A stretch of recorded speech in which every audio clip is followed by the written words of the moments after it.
Sobat BTV kembali lagi di obrolan kesehatan ya. Tadi kita masih berbincang-bincang dengan pengaruh gadget ini terhadap perkembangan anak. Tapi kalau untuk perkembangan kesehatannya seperti apa, Mas?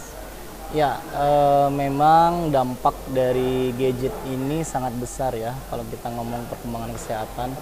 Yang pertama tadi sudah saya sebutkan ya, dari sisi fisik ya, ketika anak di bawah usia 5 tahun misalnya, dan menggunakan gadget dengan intensitas tinggi, yang jelas pertama pasti adanya kecenderungan gangguan mata nanti ya. Oke. Dan dampak itu sangat besar dirasakan karena gangguan radiasi dari handphone itu belum bisa diterima dengan baik di usia anak-anak. Itu secara fisik ya. Kemudian secara motorik tadi, anak-anak di usia di bawah 5 tahun khususnya ketika terlalu fokus dengan bermain gadget sehingga lupa dengan aktivitas fisik, sehingga motoriknya terganggu. Banyak anak-anak yang mengalami keterlambatan dalam hal gerak.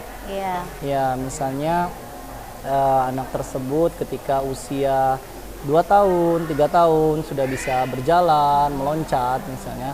Tetapi ketika anaknya terlalu fokus dengan bermain gadget sehingga pertumbuhan motoriknya juga terhambat. Kemudian juga dari sisi personal sosialnya nih, anak-anak pasti akan jadi sangat cuek ketika anak tersebut tumbuh dengan gadget yang intensitasnya setiap harinya tinggi. Bahkan anak-anak yang tumbuh dengan intensitas bermain gadget yang tinggi itu ketika nanti beranjak dewasa ya atau remaja, misalnya ada contohnya di depannya ada orang kecelakaan nih, dia bisa cuek aja tuh. Oh iya, Dia iya, bisa main handphone aja, jadi empatinya sangat kurang ya. Dan ini juga berdampak pada perilaku bullying. Jadi ketika anak-anak tersebut tidak tumbuh dengan belajar secara emosional, dia tidak merasakan bahwa ada suatu hal perasaan yang harus dirasakan ketika sebuah kejadian berlangsung. Misalnya ada bullying, dia cuek aja. Ada temannya yang diusilin tuh, ditendangin, dia cuek aja, atau bahkan dia menjadi pelakunya nanti. Oh, seperti itu. Jadi sangat-sangat banyak sekali dampaknya. Mas, tapi kalau untuk kasus speech delay seperti apa? Ini berpengaruh juga tidak? Iya. Bisa terpengaruh juga karena penggunaan gadget juga atau tidak? Ya, speech delay juga sangat banyak ya kasusnya, anak-anak yang terlalu banyak bermain gadget. Itu dia kan terlalu fokus dengan yang namanya layar yang dia tonton ya, sehingga tidak ada interaksi dua arah gitu ya. Interaksinya hanya satu arah. Memang orang tua sekarang yang menerapkan electronical parenting menganggap bahwa anak tersebut anak yang nurut. Ketika dimainkan handphone kan anaknya nggak mengganggu nih, fokus melihat handphone, tetapi dia nggak belajar bagaimana cara berkomunikasi, sehingga mengalami kurangnya stimulus yang menyebabkan anak-anak tersebut terlambat untuk berbicara pada yang seharusnya di usianya yang bisa berbicara. Jadi benar-benar berpengaruh ya. Oh, berpengaruh. Jadi si anak yang kurang responsif tadi juga berpengaruh terhadap penggunaan gadget juga ya. Betul. Nah, kalau misalkan tantrum, anak tantrum seperti apa nih? Kalau tantrum ya, pengaruh gadget. anak tantrum tadi itu sebenarnya tantrum itu kan gangguan emosionalnya ya. Anak-anak yang dibawa khususnya balita ya, pasti memiliki perilaku tantrum, tetapi dalam taraf yang seperti apa. Nah, anak-anak yang tumbuh dengan gadget yang tinggi, yang penggunaan gadget yang lama, pasti akan mempengaruhi emosionalnya, sehingga tantrumnya juga tinggi. Karena orang tua menerapkan bahwa handphone itu adalah milik atau dunianya, sehingga ketika gadgetnya diambil, dia akan berontak. Dan dia sudah menemukan kenyamanan pada gadgetnya. Baik. Nah, tapi kalau sekarang kan yang namanya kemajuan teknologi dan kemajuan zaman ini tidak bisa kita hindari ya, Mas ya. Dan juga mungkin penggunaan gadget juga tidak bisa dihindari. Ini mungkin untuk para orang tua seperti apa sih sebenarnya, Mas? Mungkin ada tips dan trik atau mungkin ada cara-caranya juga nih untuk terhadap penggunaan gadget untuk anak-anak.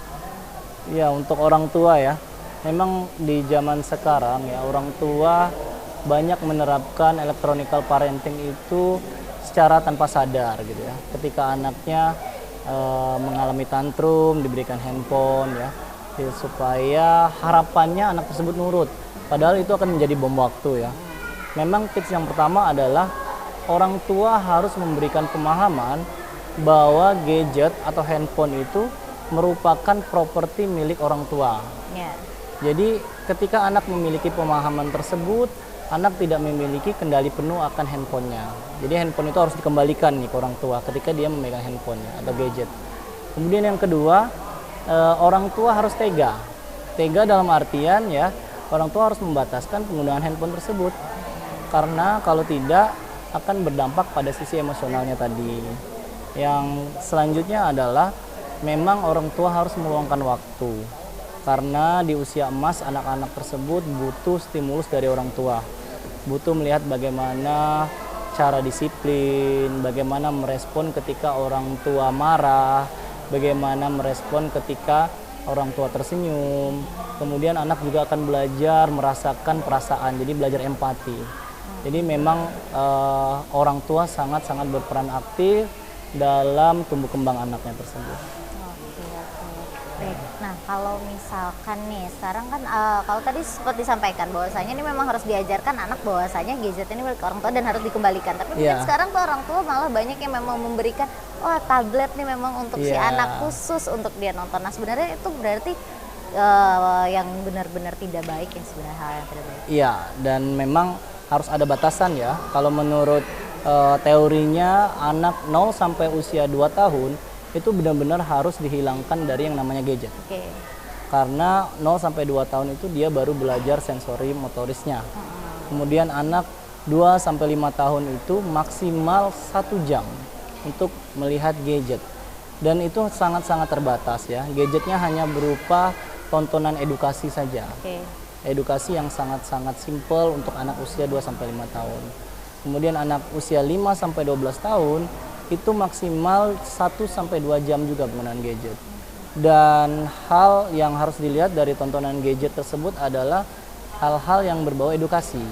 Misalnya pelajaran geografi ya, kemudian pelajaran bagaimana contohnya misalnya Indonesia punya Pulau Komodo, misalnya punya Candi Borobudur. Semua hal yang bersumber pengetahuan yang masih ringan lah ya. Jadi ada tahapannya untuk penggunaan gadget pada anak-anak. Oke, jadi intinya harus ada pendampingan ya dari orang tua ini untuk penggunaan gadget terhadap anak. Baik, nanti kita akan bahas lagi, kita akan ngobrol-ngobrol lagi di segmen terakhir. Nah, mungkin nanti di segmen terakhir bisa dijelaskan ya Mas, kalau misalkan memang anak-anak yang memang sudah ketergantungan terhadap gadget, ini untuk tips dan trik orang tuanya seperti apa untuk menanganinya. Namun kita rehat dulu sejenak, sana BTV jangan kemana-mana, tetap di obrolan kesehatan.